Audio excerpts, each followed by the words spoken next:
Well, doing a little CRKT.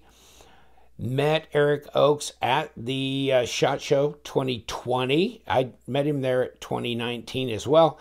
And in 2019, he had the Avant. This year, of course, he's got 3 models out, including the Avant Tac. Okay. And however you pronounce this,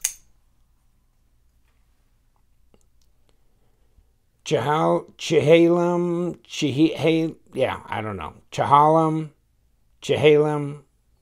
whatever it is. But this is a small knife, steel frame.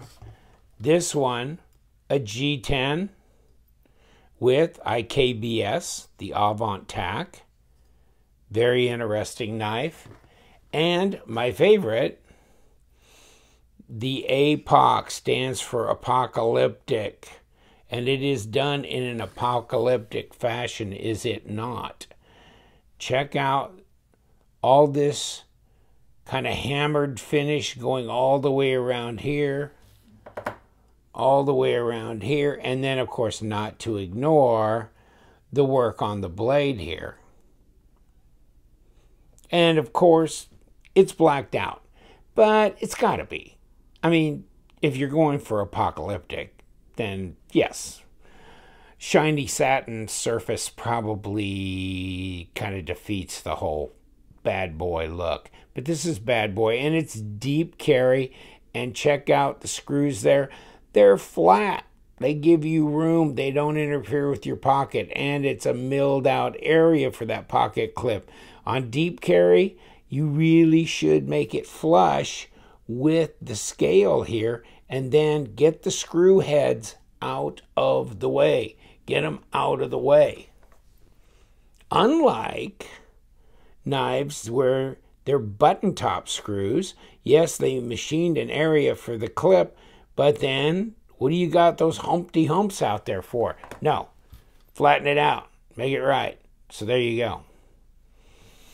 Big knife, good size knife. Now, there's not really a great pass-through area. And because this is a kind of a scale over a liner, then yes, that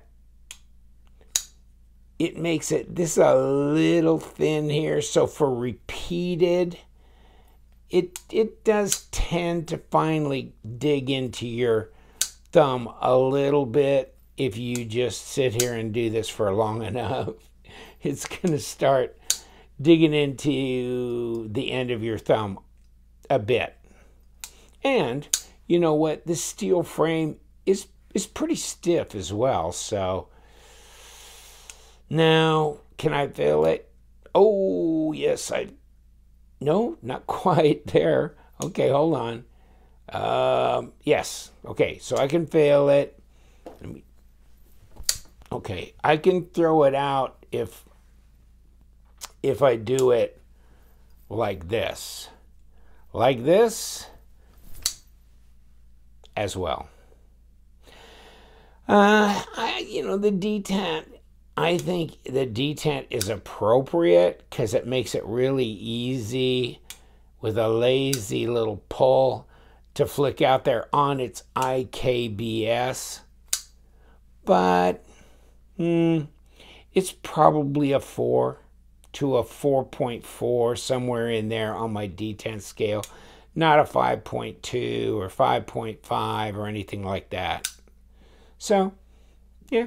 Although, then it does beg the question that, or the comment that that's one of your opening ways on the knife that doesn't have any thumb studs or anything. So it's the flipper tab only, which is jimped and pretty intuitive, not overly large.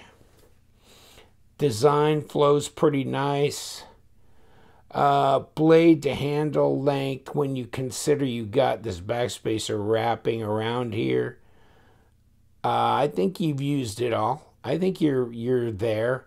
If you would have gone much further, probably would have started catching fingers. So no, I think that's appropriate. And the lanyard hole, nice to have as well. Maybe take some black and like khaki paracord. Lace yourself a lanyard with a skull on it. Would that be some bad? Yeah, that'd be bad. And that'd be a good bad. Right hand deep carry only, of course. No left hand option on that. And grippy G10. Not very expensive. Whole 57 poppers there. So, no. And you can also get this with VEF serrations, which, no, not for me, but 9 inches overall, 4-inch blade. 8CR13 MOV. Wow, is that brand new super steel? I believe so. It's got like 20% vanadium. I'm just joking. Okay, so handle length, yeah, 5 inches, etc. 6/10 of an inch? Is it really that much? Is it that fat? Well, yeah, pretty much, isn't it? Wow, okay. About 15 millimeters. Okay. What do we got? I don't know can I get something? Okay, maybe on this side I can do this. 3.5 millimeters, 0.14. On your 8CR13. Hey, by the way, will it cut anything?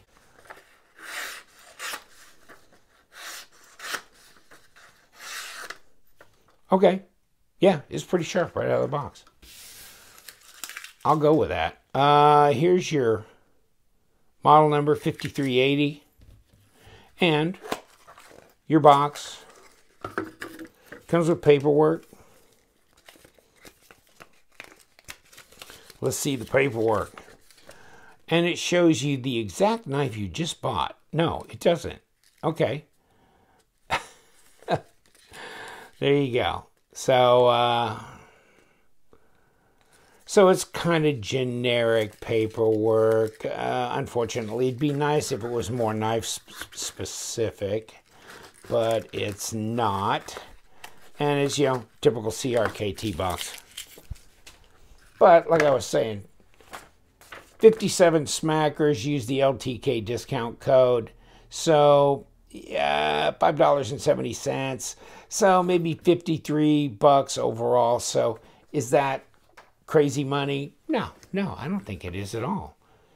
It's a stainless, easy to maintain, and it is a budget type steel, but that doesn't bother me. Yeah, pretty nice little edge on there. Plunge is nice.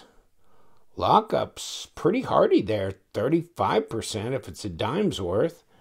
So, yes, and probably only weighs, I'll bet this is probably 1.5 ounces. What do you want to bet? 173. You knew it was going to weigh something. It's 9 inches long, damn it. It's got steel all over the place. 173 grams. Let's roll it around to ounces. Ooh, 6.1. Yes, well, I kind of figured. And actually, I've carried this 4 or 5 times, maybe a half a dozen, and don't bother me at all. Don't bother me at all. Throw it right in my jeans pocket. Don't even know it's there. Yes, 4 inches, 100 millimeter, 9 inches, 23 centimeters long. Bang, boom, bang. Anybody can bring it? Anybody bring it? No, nobody can bring it on the table here. You can't bring it. Yeah, this is a big boy. Where am I going to say? Oh, Haas. Let's get my Ultra X Rhino out here. That's about the only boy on the table that can play here.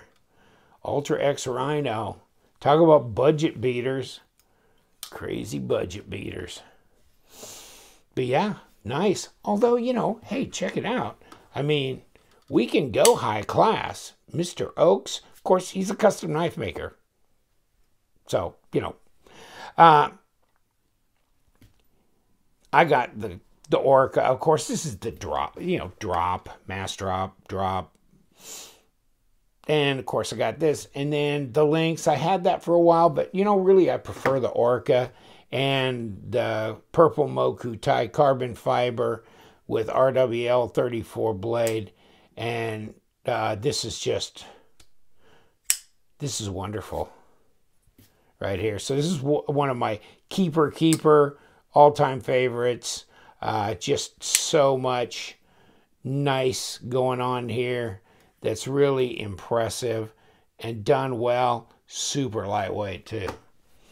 This one, not super lightweight, but it's a big boy and it's a badass and it's quick over the detent ball and the drop is pretty dang easy. And ergos, yeah, got little choil area here for sharpening. Reverse grip, yeah, real natural. Got my thumb up here. Yeah, that's good. You know, big hands are good on this one.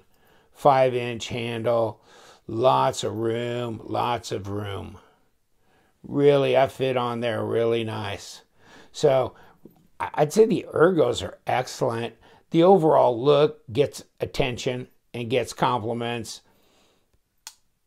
And yes, I know, everybody will be saying, blade steel, blade steel. Yeah, I mean, it'd be nice if they'd have gone Sandvik. 14C28N would have been nice. OS 8, VG10. But, okay. But look up the formula on HCR13. If you ever have looked at it, look at the amount of carbon in this as opposed to some of the Sandvik steels. I mean, you know, you can make an argument. Centered, no blade plate, no lock rock. Where's my balance point is right there. Design flow's nice. Of course, it's Eric Ochs. Look at that. Yeah, I like this. You know, this will be right in there. This will be a keeper for me as far as just like casual carry use because it's big. Yeah, it fits in the hand so nicely. The deep carry is set up pretty nice. And, you know, this, and it's so inexpensive too. Really, after discount, you're at 52, 53 bucks right there. That's definitely budget knife territory. This will fit with my Carnifex and Fossil. I've got the Carnifex and the Fossil. Both are Flavio Icoma designs. And these three would be the 3 CRKT knives that I would keep. Really, to tell you the truth. I mean, those will be the 3 that I'm going to have. And probably the rest of them, nah. Until I find another one that's absolutely fascinating. And I've got my sights on a couple that will be coming in the not too distant future. Oh my God, we're gonna blow the top off of this place. It'll be crazy, but I'll keep my mouth shut till then, if that's possible. Here we go. Bam, and take apart time. Well, let's see what we're gonna do here. This is a number 8, I'm sure. And I guess it's unscrewing. Yeah, it is. Okay. I was wondering if it was moving the other side at the same time, but no. It's unscrewing. Okay, so we got some number 6s here on these scales.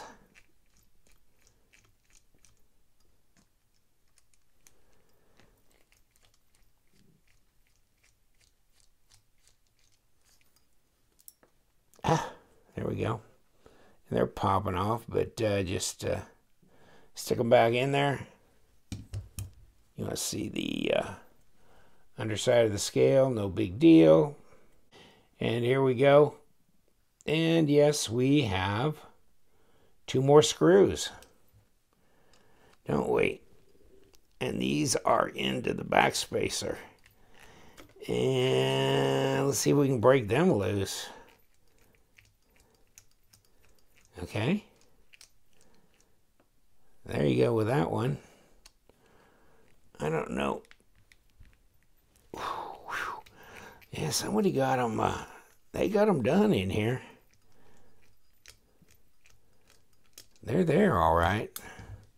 Yeah, they had some locker on them, so a little bit of thread locker on there. Okay, now, we should be ready. Oh, and it's popping. Okay, it popped. All right, there's our liner, and of course, it's got a lot of cutaways in it, and thank God, and there goes our little steel washer that we've got in here, and I don't know why you need one necessarily. And there's your bearings. And no machined area for them, so it's in the liner. And here you go. Here's the pivot. Okay, so we did mill a flat spot in the pivot so it wouldn't turn, and we took it from the correct side, because I think this is a one-piece jobber. Yeah, I think it is. So, and that came back through from the log bar side. Okay, there we go. And see, here's, you got a washer and the bearing. Interesting.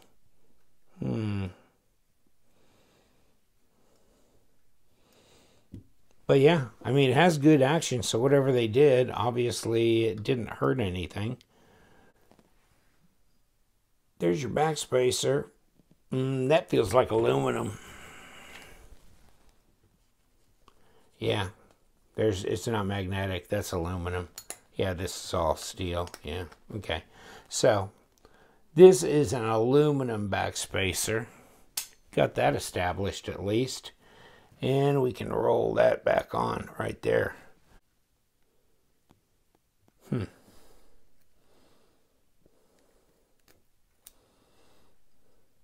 Goes right on. Washer. Okay. And maybe just a little lube, but we just want to put our bearings on here. And of course, there's our blade stop. We didn't take that out. Push this down. Put our bearings on top here. And maybe just a drop there. And put our liner back on here. And we want to get it just like this.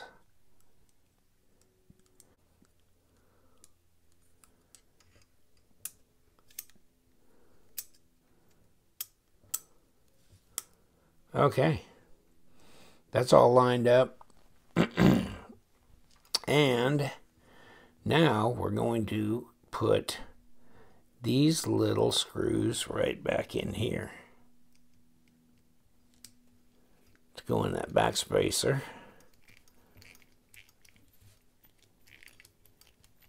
Okay, next.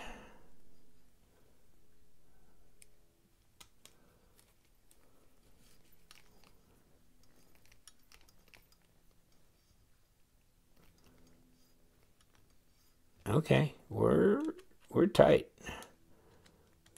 Double check this. Okay, that's good. Okay. Now we can put the outer scale on, and of course the pivot screw back in place.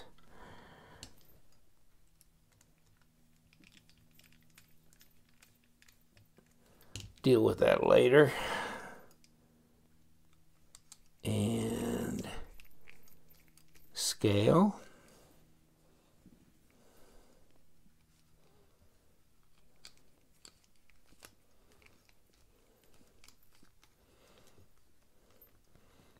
Okay, good.